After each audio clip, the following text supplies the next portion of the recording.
हुकूमत बनाना तो सिर्फ पहला ही मरहला होगा, उसको चलाना और मुआशी चैलेंजेस को टैकल करना सबसे बड़ा अहम मरहला होगा। इस वक्त अगर हम देखें तो पाकिस्तान और आईएमएफ के दरमियान जो अगला ये मुआहिदा होने जा रहा है, उस हवाले से ब्लूमबर्ग की एक रिपोर्ट सामने आई है। ये रिपोर्ट क्या कहती है आपको बताते हैं। ब्लूमबर्ग के मुताबिक पाकिस्तान आईएमएफ के साथ $6 अरब तक नया कर्ज प्रोग्राम साइन करेगा। आईएमएफ के साथ नया मुआहिदा नई हुकूमतों के लिए अरबों रुपए की कर्ज की वापसी में मददगार साबित होगा। आईएमएफ के साथ नया कर्ज प्रोग्राम 3 साल के लिए साइन किए जाने का इम्कान है। नए कर्ज प्रोग्राम के तहत बिजली और गैस मजीद महंगी होगी, सब्सिडीज पर मजीद कटौती होगी। आईएमएफ के साथ नया मुआहिदा मौजूदा स्टैंड बाय मुआहिदे से ज्यादा मुश्किल शराइत पर मबनी होगा। आईएमएफ के साथ नए प्रोग्राम की नाकामी पर पाकिस्तान को डिफॉल्ट का खतरा मौजूद रहेगा। फाइनेंशियल टाइम्स भी इससे पहले जो संगीन सवालात उठा चुका है पाकिस्तान के मुआशी रोड मैप के हवाले से, वो क्या कहती है रिपोर्ट जी? वो कहती है कि नई हुकूमत को फौरी तौर पर पाकिस्तान की तबाहहाल मईशत का मुकाबला करना होगा। इसका मतलब है कि मुल्क के नए हुक्मरानों को अप्रैल में आईएमएफ के मौजूदा प्रोग्राम की मुद्दत खत्म होने पर आईएमएफ के पास जाना होगा। फिच रेटिंग के मुताबिक पाकिस्तान को आईएमएफ से नई डील में मुश्किलात दरपेश होंगी। पाकिस्तान की गैर मुल्की ज़र मुबादला के ज़खायर $8 अरब हैं, जो बमुश्किल ही 6 हफ्तों की दरामदात पूरी कर सकती है। बुलंद कर्ज, कम शरह नमू और बढ़ती हुई महंगाई नई हुकूमत को चैलेंज करेगी, जिसके पास अवामी मैंडेट है ही नहीं। मुआशी तज्जियाकारों के नजदीक कर्जों की रिस्ट्रक्चरिंग से बचने के लिए पाकिस्तान को एक नए आईएमएफ प्रोग्राम और तकलीफ दे मुआशी इस्लाहात दोनों की जरूरत है। शुएब निजामी साहब हमारे साथ मौजूद हैं स्टूडियो में। हमारे जो मुआशी मामलात हैं उन पे बड़ी गहरी नजर रखते हैं। जी निजामी साहब, जो नया प्रोग्राम है इस हवाले से ये जो 2 रिपोर्टें मैंने पढ़ी काफी खौफनाक, इसमें जो एक रोड मैप बड़ा सख्त है, रिलीफ देने की दूर दूर तक कोई जगह नहीं है। क्या एक्सपेक्ट करेंगे इस मुआहिदे से पहले और इस मुआहिदे की जो जब नेगोशिएशन का अमल होगा उसके दौरान? मुझे लगता है कि बस वो जैसी हुकूमत आएगी तो सर मंडवाते ही ओले पड़ने वाली बात है, क्योंकि जिस वक्त ये लोग आएंगे तो फौरी तौर पर जून तक हमें तकरीबन $8 बिलियन वापस करने। इसमें $4 बिलियन जो है वो चाइना का रोल ओवर है, $1 बिलियन के जो है वो ऑयल फैसिलिटी है जो हमें अवेल करने की कोशिश करनी है। बाकी अब इसके लिए भी कोई ना कोई जो है वो ये सब फ्री लंच तो नहीं होगा। चाइना से या सऊदी अरब से हमें फौरन जो है वो ताल्लुकात जो है उनको उनके मुताबिक तय करना होगा।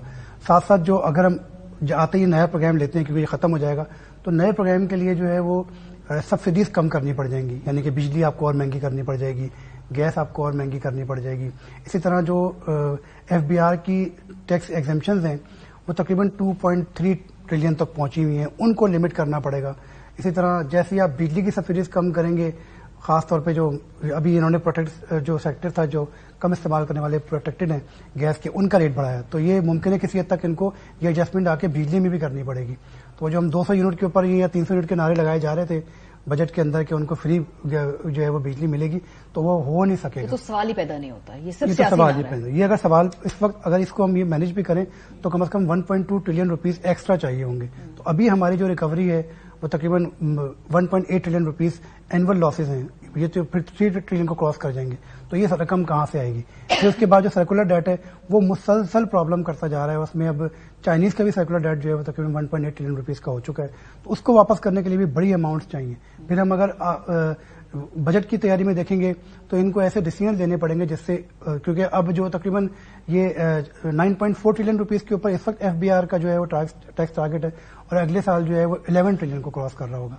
तो इतना बड़ा जंप जो 1.6 ट्रिलियन रुपीस का आएगा, उसके लिए भी जो है वो टैक्सेस के अंदर इकदाम करने पड़ेंगे, जो है भी इन्होंने छुपा के रखे हुए थे। जो कह रहे थे कि चीनी के ऊपर जो जीएसटी है वो उसको जो है 15 पर लेके जाएं। यानी इसको आसान से बात लोगों को बताते हैं ना, चीनी महंगी होगी, चीनी महंगी होगी, मशरूबात महंगे होंगे, कपड़ों के ऊपर जीएसटी है वो 6% महंगा होगा।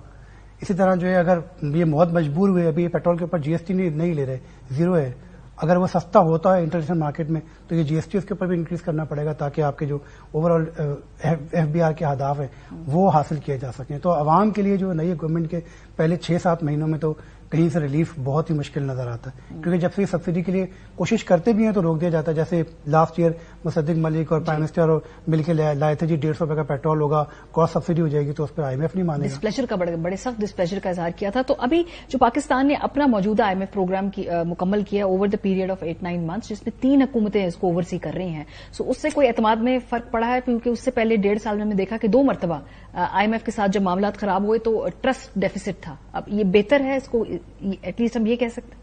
जी, इस वक्त जो हमने आईएमएफ की रिपोर्ट देखी है तो उसमें 2 चीजें बड़ी जो है वो उम्मीद अफजा हैं। एक तो निगरान हुकूमत को उन्हें बड़ी तारीफ की है और उन्होंने ये कहा निगरान हुकूमत ने बड़े अहदाफ हासिल किए और साथ साथ जितने भी हमने उनको जहां जहां खासतौर पे अखराजात कम करने के लिए थे उसमें किसी हद तक जो है वो पॉजिटिव रहे, जो प्राइमरी बैलेंस था उसको कंट्रोल करने में बेहतर रहे, जो करंट अकाउंट डेफिसिट था उसको कंट्रोल करने में बेहतर रहे और जो अहदाफ हमने दिए थे अब पब्लिक के लिए तो बहुत मुश्किल है। गैस महंगी हो गई, 2 दफा महंगी हो गई, पहले फरवरी 23 में हुई, उसके बाद फिर अक्टूबर में हुई, अब ये फिर फरवरी में हुई। तो जो उनके अहदाफ थे वो तो हासिल हुए, वो खुश भी हुए। इसी तरह जो एफबीआई की कारकर्दगी थी उससे बड़ा जो है वो IMF मुतमईन है कि जी 30% ग्रो कर रहे हैं, चाहे उसमें इन्फ्लेशन का इम्पैक्ट भी है क्योंकि जहां 30% GST इंक्रीज हो रहा है, जो इन्फ्लेशन का इम्पैक्ट आ रहा है वो GST भी इतना कलेक्ट हो रहा है। इसी तरह जब पेट्रोल इंटरनेशनल मार्केट में महंगा हो रहा है तो उसका भी जो कस्टम ड्यूटी है वो ज्यादा जमा हो रहा है। तो वो अहदाफ इस लिहाज से तो बेहतर है। इसीलिए ये गवर्नमेंट जो है एक डॉक्यूमेंट देके जाएगी नई गवर्नमेंट को। शमशाद अख्तर इस पे बड़ा काम कर रही है कि जैसी नई गवर्नमेंट आए उसको ज्यादा एफर्ट्स ना करनी पड़े और एक ऑलरेडी एक पेपर मौजूद हो, उसी को आगे लेकर जाना पड़ेगा। उसको फिर नई हुकूमत अपने हिसाब से ले सके और उसको चला सके। बहुत शुक्रिया शोएब निजामी साहब। ओवरऑल एक आइडिया दे रहे थे कि आने वाली जो हुकूमत है उसके चैलेंजेस क्या हैं और बतौर अवाम आप क्या एक्सपेक्ट करें। तो जी बिजली, गैस, कपड़ों की कीमतें, पेट्रोल की मुमकिना तौर पे कीमत, चीनी और जो आम खाने पीने की चीजें हैं ये सब ऊपर जाने के इम्कानात हैं।